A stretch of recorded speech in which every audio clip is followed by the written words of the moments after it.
Buyer select meet 2025 के संबंध में रखी गई प्रेस वार्ता में हम आप सभी मीडिया प्रतिनिधियों का स्वागत करते हैं। आज की प्रेस वार्ता में हमारे डायस पर मौजूद हैं माननीय मंत्री खाद्य प्रसंस्करण उद्योग मंत्रालय भारत सरकार श्री चिराग पासवान, माननीय उप मुख्यमंत्री एवं कृषि मंत्री बिहार सरकार श्री विजय कुमार सिन्हा, माननीय मंत्री उद्योग विभाग बिहार सरकार श्री नीतीश मिश्रा, अपर मुख्य सचिव उद्योग विभाग बिहार सरकार श्री मिहिर कुमार सिंह, अपर सचिव खाद्य प्रसंस्करण उद्योग मंत्रालय भारत सरकार श्री मिनहाज आलम, सचिव कृषि विभाग बिहार सरकार श्री संजय अग्रवाल, अध्यक्ष अपीड़ा श्री अभिषेक देव, अध्यक्ष टीपीसीआई श्री मोहित सिंगला। अब मैं माननीय मंत्री से अनुरोध करती हूं कि आज के इस प्रेस वार्ता का शुभारंभ करने की कृपा की जाए। साथियों, सबसे पहले आप सबका स्वागत है इस प्रेस वार्ता में। ये प्रेस वार्ता अंतर्राष्ट्रीय क्रेता विक्रेता सम्मेलन, जो 2 दिवसीय सम्मेलन का आयोजन किया गया है, जिसमें केंद्र सरकार, बिहार सरकार, अपीडा, टीपीसीआई सबके सहयोग से इस 2 दिवसीय सम्मेलन का आयोजन किया गया। इसका लक्ष्य बिहार के उद्यमियों को राष्ट्रीय अंतर्राष्ट्रीय बाजार के साथ जोड़ने की दिशा से आज की तारीख में बिहार के उत्पादनों की मांग देश में ही नहीं दुनिया में बढ़ती जा रही है।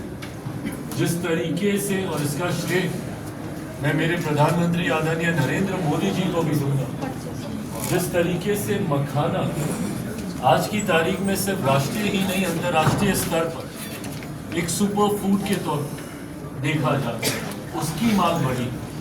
बिहार के कई ऐसे उत्पादन हैं जिसको राष्ट्रीय अंतर्राष्ट्रीय स्तर पर पसंद किया जाता है। हाजीपुर से मैं आता हूँ, हाजीपुर का केला हो, मुजफ्फरपुर की लीची हो, आम हो, ये तमाम ऐसी चीज़ें हैं, अनानास, ये तमाम ऐसी चीज़ें हैं जिसकी मांग अंतर्राष्ट्रीय बाजारों में भी बीते कुछ वर्षों में बढ़ी है। ऐसे में एक विधिवत व्यवस्था तैयार करने की सोच के साथ इस 2 दिवसीय सम्मेलन का हम लोगों ने आयोजन किया, जिसमें लगभग 20 देशों के 70 से ज़्यादा, सही आंकड़े कल जब इसका हम लोग समापन करेंगे सब आपके साथ साझा किए जाएंगे, 70 से ज़्यादा इंटरनेशनल बायर्स ने इसमें पार्टिसिपेट करने का काम किया। लगभग 50 से ज़्यादा डोमेस्टिक बायर्स, रिटेल चेन्स बड़ी उन्होंने इस कार्यक्रम में अपनी सहभागिता देने का कार्य किया। और जो उत्साह देखने को मिल रहा है इन बायर्स के द्वारा, ये मेरे विश्वास को बढ़ाता है कि ये सम्मेलन एक गेम चेंजर के तौर पर आने वाले दिनों में अपने आप को साबित करेगा। अभी से ही, अभी तो ये सिर्फ शुरुआत है, बट जो एक्साइटमेंट मैं देख रहा हूँ, उदाहरण के तौर पर लीची को लेकर मैं इंटरनेशनल बायर्स में देख रहा हूँ कि काफ़ी उत्साह के साथ। और इसकी खूबसूरती ये है कि कई ऐसी टेक्नोलॉजीज हैं जो संभवतः जिससे अभी तक हम लोग या हमारे माइक्रो स्मॉल एंटरप्राइजेस से जुड़े हुए साथी शायद उससे नहीं जानकारी उनको होगी उसके बारे में। उन टेक्नोलॉजीज का आदान प्रदान, उन नए इनोवेशंस का, उन नए स्टार्टअप आइडियाज़ का आदान प्रदान भी होगा। लीची का मैंने उदाहरण दिया, सामान्य परिस्थिति में 3 से 4 दिन तक लीची रहती है। टेक्नोलॉजी के माध्यम से आप उसकी पैकेजिंग थोड़ी बेहतर करते हैं, 9-10 दिन तक आप उसको रख लेंगे। पर अभी एक ऐसी भी टेक्नोलॉजी है जिसके माध्यम से एक लंबे समय तक, लगभग 80 दिनों के आसपास, आप उसको फ्रेश रख सकते हैं। इन तमाम चीज़ों को लेकर चर्चा, जो अगर ऐसी टेक्नोलॉजी का अगर इस्तेमाल अगर यहाँ पे लीची से जुड़े हुए हमारे किसान साथी अगर करेंगे तो यकीनन उनको बहुत लाभ होगा।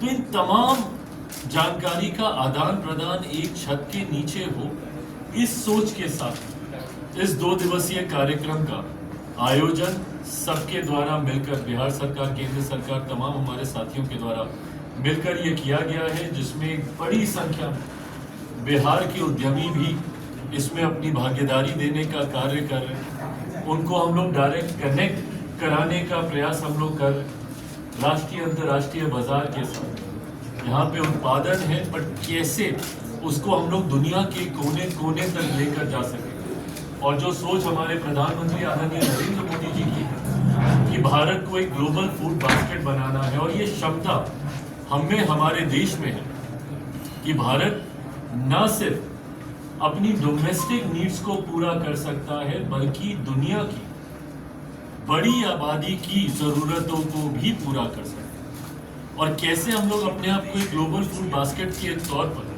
दुनिया के सामने प्रस्तुत करें, उस दिशा में ऐसे कार्यक्रमों की एक अहम भूमिका हो जाती है। मुझे खुशी है कि जिस तरीके से बिहार में आज की तारीख में मुख्यमंत्री नीतीश कुमार जी के नेतृत्व में एक ऐसी व्यवस्था तैयार हुई। माननीय उप मुख्यमंत्री जी यहाँ पर हैं, माननीय मंत्री जी यहाँ पर हैं, उद्योग, सबने मिलकर जो व्यवस्था यहाँ पर तैयार की और जिस तरीके से हमारा राज्य विकास के अलग अलग मापदंड पर तीव्र गति से आगे बढ़ने का कार्य कर, जिसमें कनेक्टिविटी भी एक अहम भूमिका निभाती है। लंबे समय से हम लोग चाहते थे कि बिहार पटना का एयरपोर्ट बेहतर हो। आज आप देखिएगा जल्दी उसका उद्घाटन हो रहा है। वर्ल्ड क्लास स्टैंडर्ड का हमारा पटना का एयरपोर्ट, बीटा का हमारा एयरपोर्ट आने वाले दिनों में, अलग अलग एयरपोर्ट को उसी तरीके से विकसित करने की सोच, ये राष्ट्रीय अंतर्राष्ट्रीय स्तर पर हमारी कनेक्टिविटी को बढ़ाता है। ड्राई पोर्ट का जिक्र अपने संबोधन में उद्योग मंत्री जी ने किया, उसके माध्यम से विधिवत तरीके से अब हम लोग अपने एक्सपोर्ट को हम लोग नियंत्रित कर सकते हैं। उसकी जानकारी विस्तृत तौर पर हम लोग के पास आ सकती है। सड़कों की कनेक्टिविटी को हम लोगों ने बेहतर किया ताकि लॉजिस्टिक पे हम लोग अच्छे से काम कर सकें। किसान भले किसी भी दूर दराज के कोने में अपने उत्पादन को, अपने प्रोड्यूस को करे, बट उसको पटना तक लाने में या अलग अलग राज्यों में भेजने में किसी तरीके की दिक्कत ना। ये तमाम तरीके की व्यवस्था इस डबल इंजन की सरकार के द्वारा तैयार की गई। और मुझे लगता है यही खूबसूरती है डबल इंजन सरकार की कि किस तरीके से केंद्र सरकार, राज्य सरकार इस साथ में बैठकर हैंड एंड ग्लव्स की तरह मिलकर हम लोग कार्य करने का हम लोग काम करते हैं। और इसी का ही परिणाम है कि एक निफ्टम जो फूड टेक्नोलॉजी से जुड़ा हुआ एक ऐसी संस्था जिसकी लंबे समय से मांग मेरे मंत्रालय के द्वारा की जा रही थी कि एक और निफ्टम, क्योंकि आज की तारीख में छात्र छात्राएं हैं जो विधिवत तरीके से प्रसंस्करण के साथ जुड़ना चाहते हैं, पर वो व्यवस्था उनको नहीं समझ में आती। इसी सोच के साथ निफ्टम को हम लोगों ने शुरू किया था, पर देश भर में अभी तक मात्र 2 ही निफ्टम, एक तांजावुर में तमिलनाडु में, दूसरा कुंडली।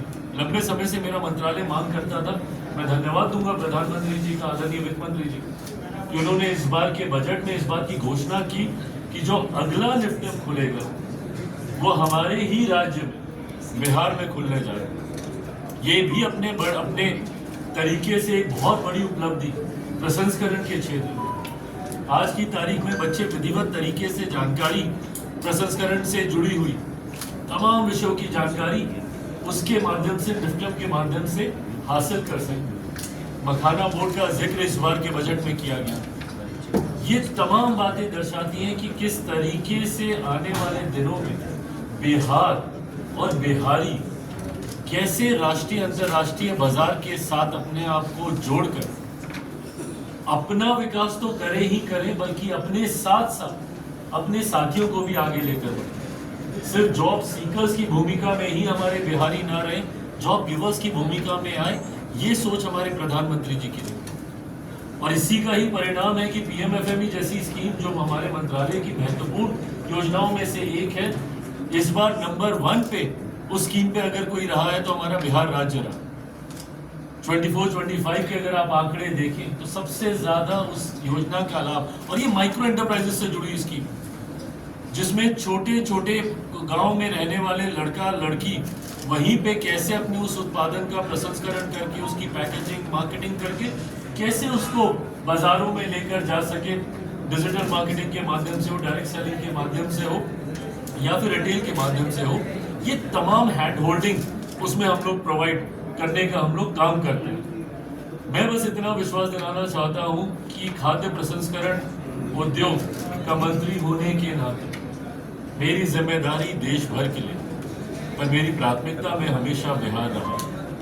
ऐसे में मैं चाहता हूँ कि बिहार में हम लोग, क्योंकि एक कृषि प्रधान प्रदेश है, एक ऐसी व्यवस्था हम लोग तैयार करें ताकि एक बड़ी आबादी जो कृषि से जुड़ी हुई है, कैसे विधिवत तरीके से उनको वो पूरी व्यवस्था, इकोसिस्टम तैयार मिले, जिसके माध्यम से वो राष्ट्रीय अंतर्राष्ट्रीय स्तर पर अपनी पहचान बना सके। और उसके लिए मैं विशेष तौर पर मुख्यमंत्री जी का धन्यवाद करूंगा, हमारे उप मुख्यमंत्री जी का मैं धन्यवाद करूंगा, जिनके पास कृषि विभाग की भी एक बड़ी जिम्मेदारी है, जो हम लोगों के मंत्रालय का एक अहम, जिसमें उसके कृषि विभाग की एक अहम भूमिका है, जिनका निरंतरता में इनका साथ और वो तत्परता कि कैसे हम दोनों मिलकर इसको आगे लेकर जा सकें।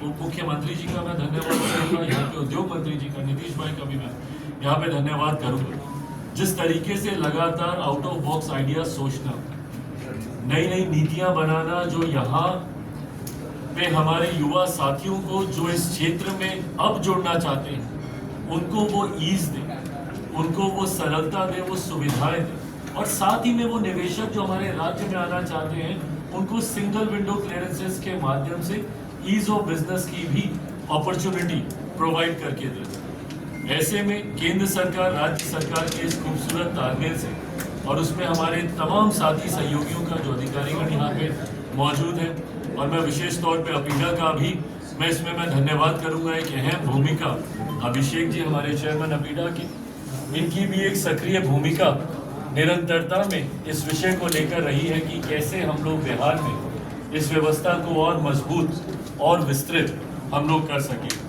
DPCL का भी मैं धन्यवाद करूंगा, मोहित जी का भी मैं धन्यवाद करूंगा कि उन्होंने भी बहुत सक्रिय रूप से अपनी भूमिका न सिर्फ इस कार्यक्रम में बल्कि इसके अलावा भी उन्होंने निभाने का हमेशा प्रयास किया। आज मैं अपनी बातों को समाप्त करते हुए बस इतना कहूंगा कि इन 2 दिनों के बाद आंकड़े, एक बार इसके ऊपर समीक्षा होगी, जरूर मैं साझा करूंगा, बट उम्मीद नहीं, मुझे पूरा विश्वास है कि जितनी B2B और इसके बाद निरंतरता में अब 2 दिन तक अब यही चलेंगी, चर्चाएं ही चलेंगी, ये meet, reverse buyer seller meet, एक के बाद ये होता रहेगा। मैं मानता हूं कि बिहार और बिहारियों को आर्थिक दृष्टि से भी एक बड़ा लाभ इस 2 दिवसीय कार्यक्रम के बाद होगा। मैं चाहूंगा कि उप मुख्यमंत्री जी भी अपनी बातों को इसी में जोड़ते हुए रखें।